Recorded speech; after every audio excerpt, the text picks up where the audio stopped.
Hey guys, welcome to another tutorial. In this tutorial, we're going to be working with the pattern we drafted in the previous class, and we're going to be making a tube top. Now, we're not going to be working with the yoke for the front and back, so I'll just keep that aside, and this is the rest of the pattern, and which we're going to be using to make this blouse. So first of all, I want to do a little alteration on the pattern. So that's why I'm placing it on another piece of paper. Sorry guys, I didn't know the down part of this video was not showing very well. So what I'm trying to do here now is I want to create a basque effect for the waistline, because it's just going to be a crop top that you can pair with with a trouser. So now I just closed up that line that was supposed to be there initially, which we cut out. Now I want to increase the length of my the side front by 3 inches. So I'm coming down by that side by 3 inches, and then for the basque effect in front, I'm going to be coming down by 6 inches. Sorry guys that you can't see that, but I came down there by 6 inches. So I'm connecting that line now, which is from the 3 inches to the 6 inches. Now from where I closed up my dart there, I'm just going to extend it down to have a connection with the other line, which I just did now. And I just want to blend the side front there, and that is all. So the next thing now will be for me to cut out this new pattern that I've derived from our old pattern piece.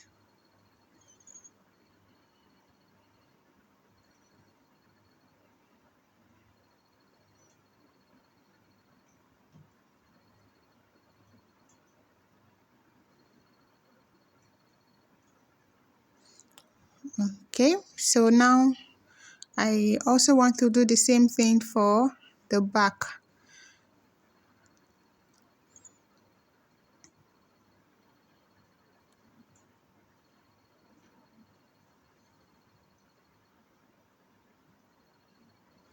So I'm going to close up the dart for the back also,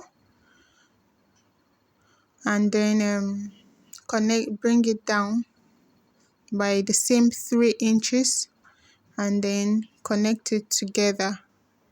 I had to move it up because of space. I needed enough space there. So now I'm coming down by 3 inches.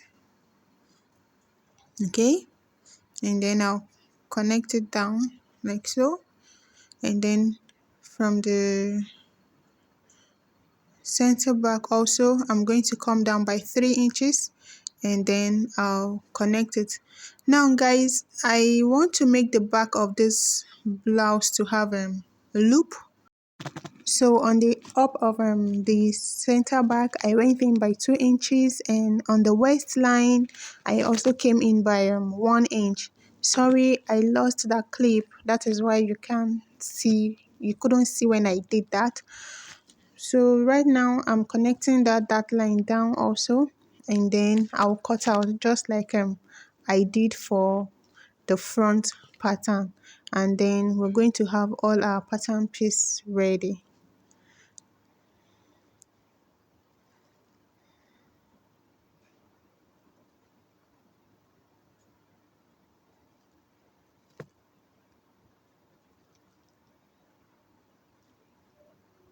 Okay, so guys, this is our pattern pieces for the front and the back.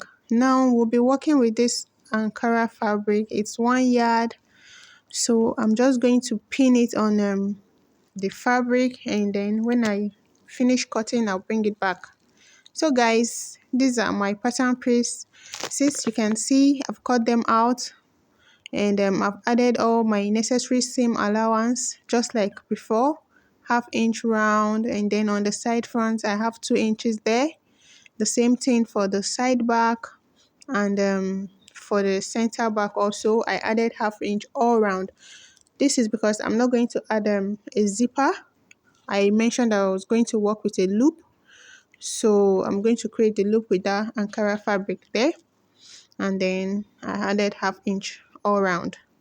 So guys, I have this black bias strip and I want to use it for the front of the blouse, and just going to use it for decoration there. And so this is my center front. I went ahead to add hairstay to it, and I've also padded it already. So right now we're going to start joining, and we'll join all the pieces for the front and for the back, ½ inch on each side. We're going to attach them, and we're going to do the same thing for the lining also.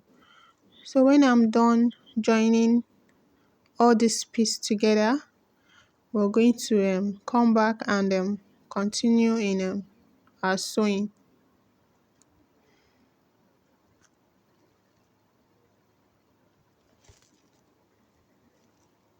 So guys, can you see I've joined the pieces together? This is my center front and those are my center back. Can you see how the front is lying flat on the table? So these are all the pieces. Now the next thing is for me to use this bias strip to just create some decorative design on the front of the blouse, just like so. And I'm going to do the same thing for the back also. Where I have that dot line, that's where I'm just going to put it, just one for each of the back. It's okay, not too much. So guys, can you see I've done that already? And can you see how it looks? Can you see? And these are the back. This is for the back also. So the next thing now is for us to create the back loop, and I have this long strip here that I have cut with the same fabric. So it's 0.75 unfold, and I'm going to run a stitch on 0.5 straight down or less than 0.5. So guys, I've made the stitch, and I just want to show you how to turn this over so you can have a neat loop which we'll use for the back. So this is my needle. I've created a knot there, and now I want to trim off some little excess. Now what you do is you use your needle to pick on just a little of your fabric, and then you create a tight knot on the fabric there. And then when you are sure that you have your knot there, it has to be firm so it doesn't loose. You pick the under of your needle, not the sharp edge, the blunt edge, and then you pass it through the stitch you have made, and then you pull it. You continue moving it until your needle comes out at the other end, and then you pull on the thread until your loop turns and comes out neat. At this point, you're not going to have the side which you sew, you sew on, to be outside again. It will be turned inside already. So which is what I'm trying to do. I'm trying to turn it. It's not that easy, so you just have to be careful and turn it carefully so your thread doesn't cut as you do this.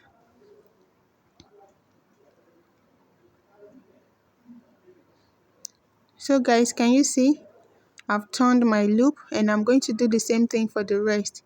Now guys, this is my loop, and I've gone ahead to cut it on 2 inches.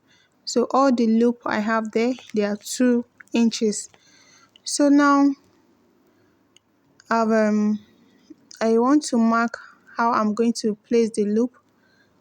So what we do is, because we're going to have a sewing allowance on the top of that fabric there, I came down by 0.5, and then we're going to mark the rest of the fabric by 1 inch straight. You're going to do the same thing for the hem also. You're going to go up by 0.5 inches because that's going to be your hemming allowance. And then you mark 1 inch in between. Other whatever you have left, you're going to divide it by 1 inch each all through. Okay, so I've done that now. So now to fix your loop, this is how you turn it. The side that we're going to have the fold will be on the right side of the fabric, and then the rough edges is going to go into your 0.5 seam allowance that you have there. I hope you understand. It's very easy to do. It's not really that complicated.